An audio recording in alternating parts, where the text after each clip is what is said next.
Well, welcome back again this week to another segment of Myths versus Facts. We're going to talk about the Illuminati evolving into communism. First, we have to realize that the Illuminati was, maybe it still is, a conspiracy. We just don't know if it exists today or not. As such, it is illogical to believe that as a conspiracy, it would only have one face to implement its agenda. It's similar to the legend of the Hydra. Cut off one head and two grow in its place.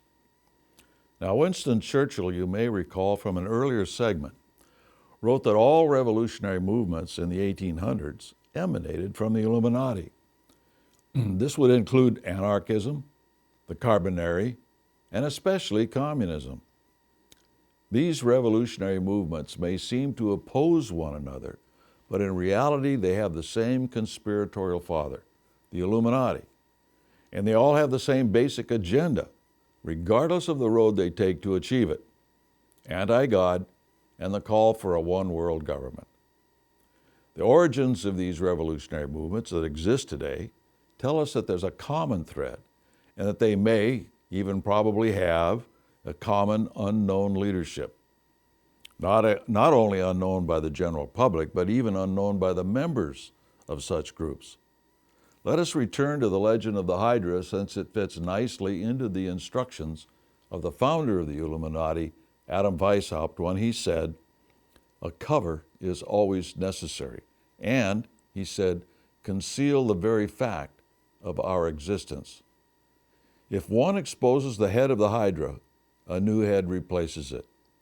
When dealing with secret societies, this is common. Now, Frederick Engels, Karl Marx's partner, explains the process in a piece he wrote in 1885, that there were actually two levels of communism, one open and one secret. The secret conspiracy, and even unknown to communist members themselves. It was this group behind the scenes that constituted part of the real conspiracy. We quote from a few lines of On the History of the Communist League by Frederick Engels. He said, in 1836, the most extreme elements of the secret Democratic Republicans, Outlaws League, split off and formed the new secret League of the Just. The League was at that time not much more than the German branch of the French secret societies.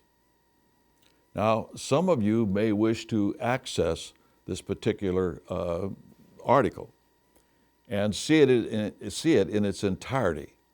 So we'll provide a link to it in the description, and you can go there and read it. What Engels was describing is a secret society derived from the Illuminati, which controlled the French secret societies, and important link in the Illuminati to the infant communist organization.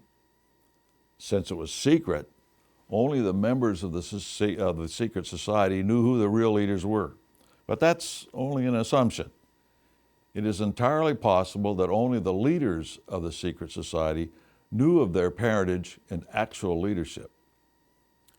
Now, this is extended into modern times in the communist movement, and we have two examples of this in Dr. Bella Dodd and Benjamin Gitlow, both who served on the Central Committee of the Communist Party USA in the late 1930s into the 1940s. In both instances, each thought they were at the very top of the Communist Party, yet they discovered they were not. Benjamin Gitlow was the editor of the Communist Party organ, The Worker.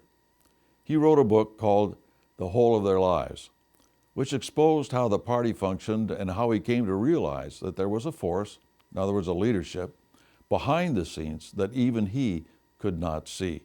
He knew it existed because he saw their results, but was never able to identify it.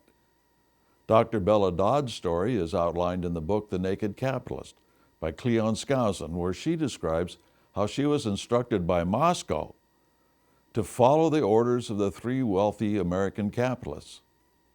She ended up by saying, "I would certainly like to find out who was really running things." Now, here are two examples where they had no idea there was a hidden agenda, a hidden leadership, and that they were being manipulated, all the while holding top-level positions in the Communist Party. The surface communist movement is controlled by a secret upper echelon leadership, unseen by anyone, and it has been this way since its foundations, out of the illuminated secret societies in France.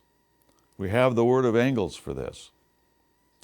This is one of the reasons that the conspiracy does all it can to stop people from thinking about any political conspiracy that comes close to the real story.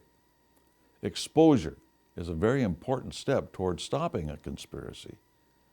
We shall see how important a role this plays in a future segment on President Andrew Johnson. Exposure remains an important aspect of stopping what is happening in our country today. This series is only a background to begin to show what we are dealing with is a conspiracy extending back to the Illuminati and retains the main agenda of the Illuminati today. So communism came out of Illuminism. Next week, Nazism.